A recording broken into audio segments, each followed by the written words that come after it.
Wanted to show you guys before I bolt this intake back on. Wanted to show you guys down in here.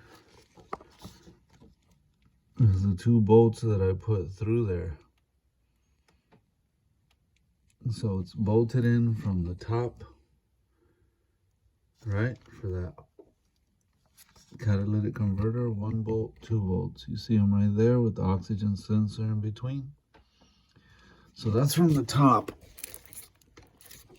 These two I had shown you in the prior video underneath, also from the top down with a nut underneath. There's your upstream O2 sensor on this side. Now I'm gonna go underneath and I'm gonna show y'all the new flex pipe, Y pipe, and catalytic converters. 1, 2, 3. The back one, you can see where it was leaking. See the black spots, chicken weld. All that is gone. Oh. Let me show you a further away look. There we go.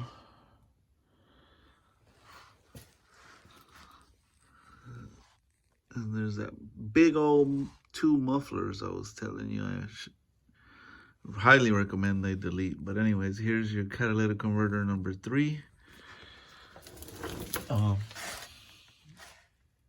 only place I didn't use the grade A bolts, those are the bolts that came with this catalytic converter, was on the lower sections, like the 2 that go on the back there. Is the bolt, the washer, the gasket maker, make sure it doesn't leak.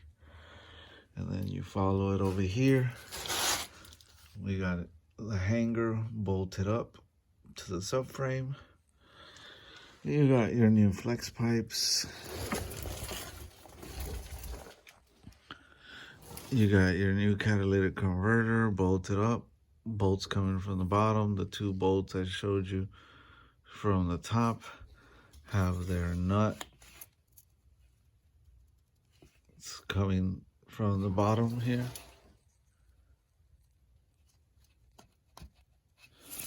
So that's bolted down real nice. Again, we use the hardware that it came with here, the nut, the bolt washer on both sides, gasket in between with crush ring in between. That's all nice and sealed. We had got a bolt to plug that hole. Who knows what the hole was for, but we got that plugged up.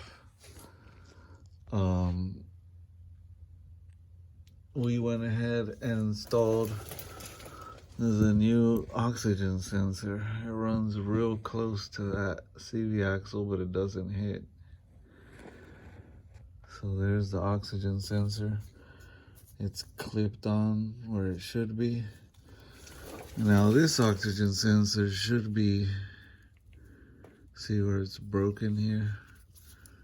It should be clipped on right there, like that.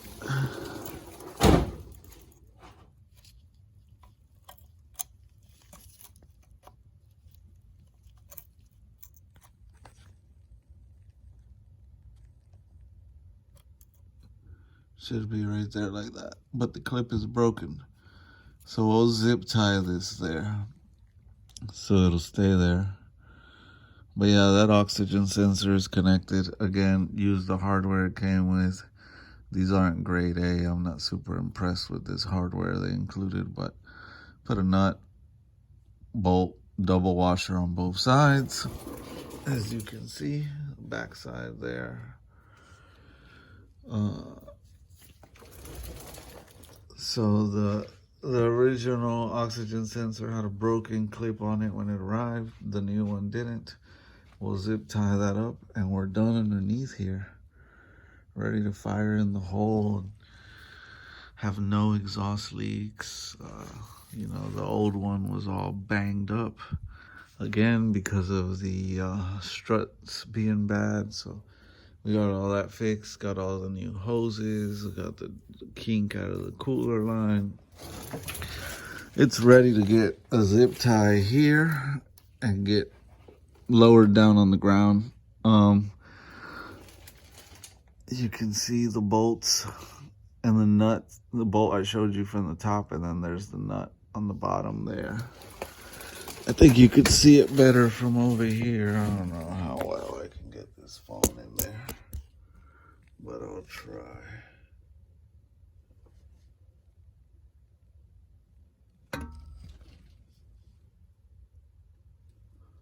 So I had to put a washer on that one, but it's tight. And then there's your other one, and that's the back side of it. And then the other two on the back side.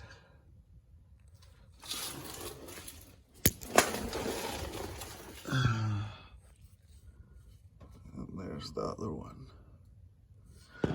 So yeah, this video is kind of boring, but it covers my ass so people can't come back and be like, well, my exhaust is leaking, it's his fault. You know, if this shit leaks, I bolted it up, I gasketed it up, I RTV'd it, I did everything. I used the gasket maker. I hung everything up nice and sturdy. It's good to go.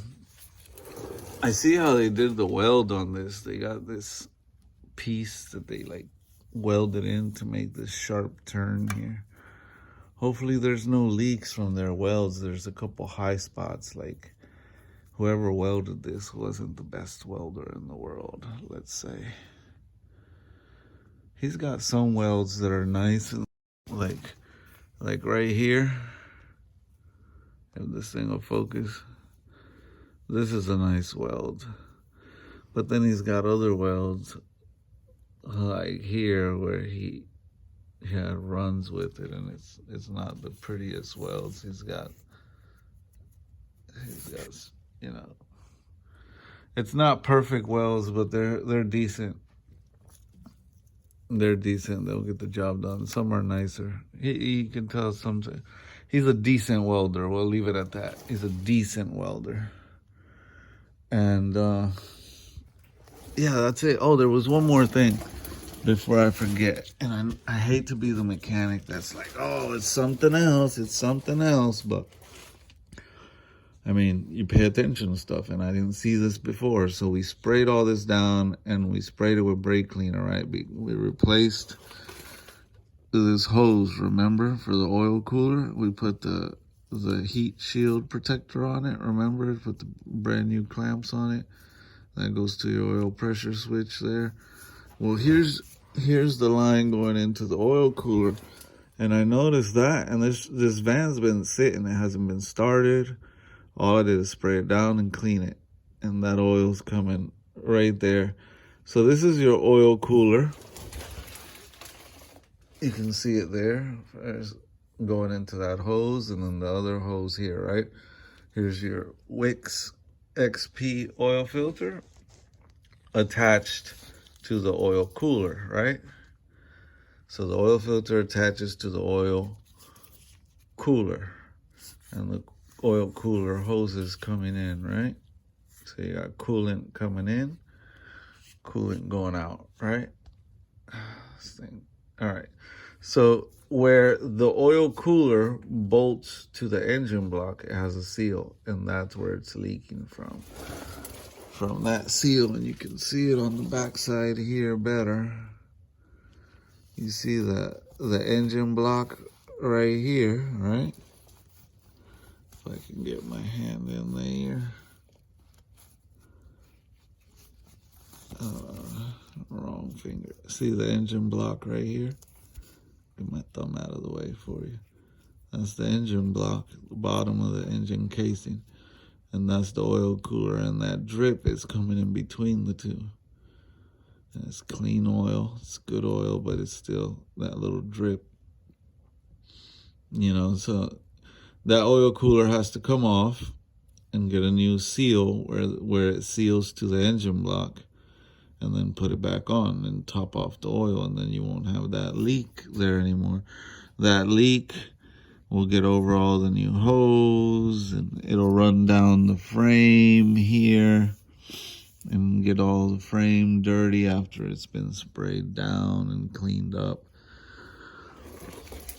So I'm gonna look into how much that oil cooler seal costs, because it's not that hard to replace. I mean, yeah, you gotta disconnect the oil cooler hoses, you're gonna lose coolant, but right now it already drained coolant because I already had them off, so it would be ideal to replace them now.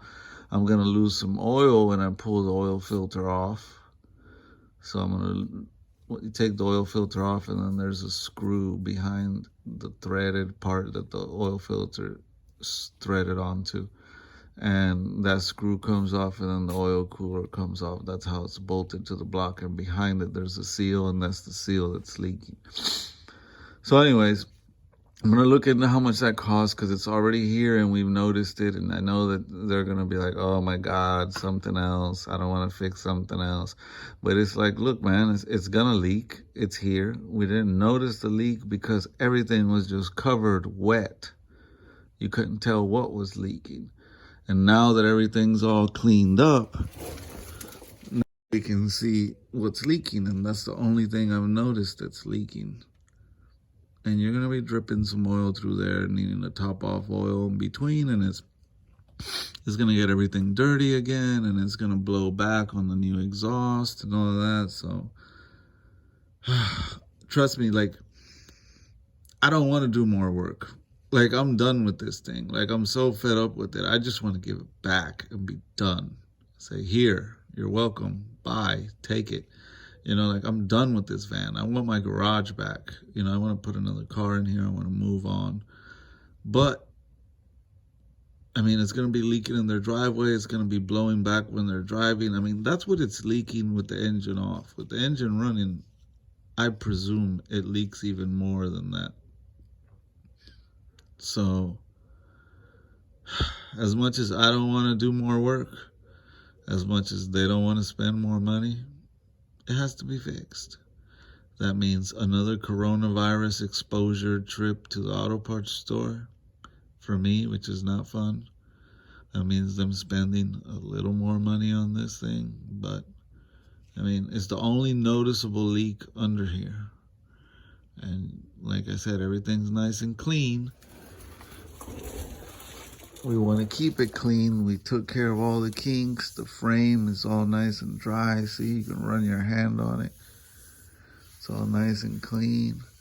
And that's going to get dirty, man. It's going to get all nasty. So, I mean, like, what's the point of having sprayed all this down, put everything under here new, and not replace a stupid oil cooler seal? Doesn't make sense, you know? This will get dirty again because this car is missing the plastic protector that should go right here. So they'll go over puddles and they'll get water on this belt and all that and spray stuff on here, but whatever.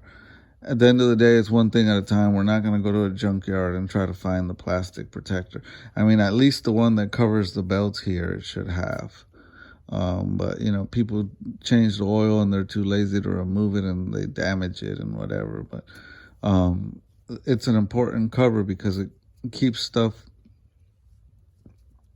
dirt and stuff from getting into the copper wires on the alternator. Like when you go through water and puddles, there's a reason why these manufacturers put these plastic covers here. You know, next thing you know, you got idler pulleys and tensioners that are going bad and need to be replaced and all that.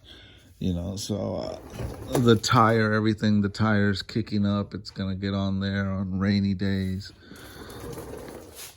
It should have a cover, you see? The screws where it would bolt in and that cover. I know it would at least cover to here, this part, this front gap, sure. And then it definitely had one here. Now, whether it had one to go further back or not, I don't think so. I wouldn't worry about that. But I would at least get the one for here and get the one for here. If I could only get one, I would at least get the one for here. But, you know, if you're at the junkyard getting the one from there, you might as well get the one that goes across the front. It's just a matter of finding another Nissan Quest at the junkyard that was not hit from the front, that was most likely hit from the back or there because it has a blown motor. But this is definitely missing it. You see right here, look.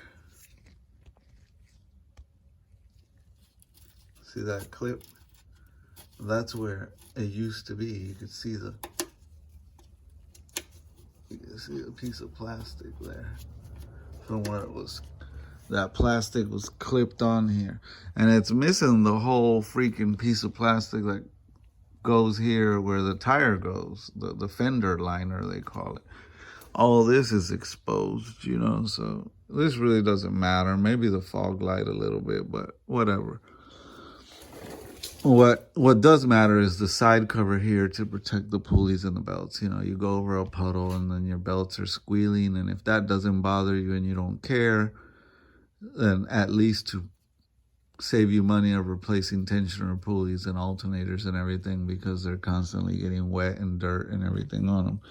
But right now everything's clean. In a perfect world, it'll have that cover. But at the very least, before it leaves here mechanically, I would not like to, but recommend to. It's not like I want to, but I recommend that oil cooler seal gets replaced. They can handle going to the junkyard and getting these plastic covers at their own leisure on their own time. But that oil leak, I would like to at least say it left here with no oil leaks. And even though it's a small oil leak now, it's not going to get better. It's only going to get worse. So here I am signing up for more work, but it is what it is. Anyways, it's late. I'm going to put a zip tie under here, and I'm going to hold off on lowering it down and wait and see what they got to say about that oil cooler seal before I put the tire on it and lower it down. But I like to lower it down because it makes it easier to put the intake manifold on.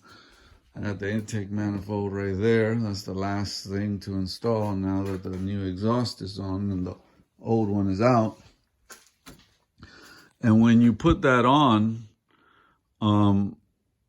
it's easier to have the car down on the ground. You work a little more comfortable versus having it jacked up like this. It's jacked up pretty high. I don't know if y'all can tell in the video, but it's jacked up pretty high. I gotta use the little step ladder here and climb up there and all that. And everything you have to connect on the back of this intake manifold, I really don't want to have to be climbing up and down the ladder to do. So to make life easier, I would want to lower the car. But what's holding me back on lowering the car, other than that zip tie, is that oil cooler seal. So it's late. We'll tackle that tomorrow. And it is what it is. Anyways, I'm going to sign off. Buenas noches. Thanks for watching again. Hopefully the next video is it running. It's new oil cooler seal on, tires on, intake manifold on, showing you guys how well it runs. Till the next video, peace. Buenas noches.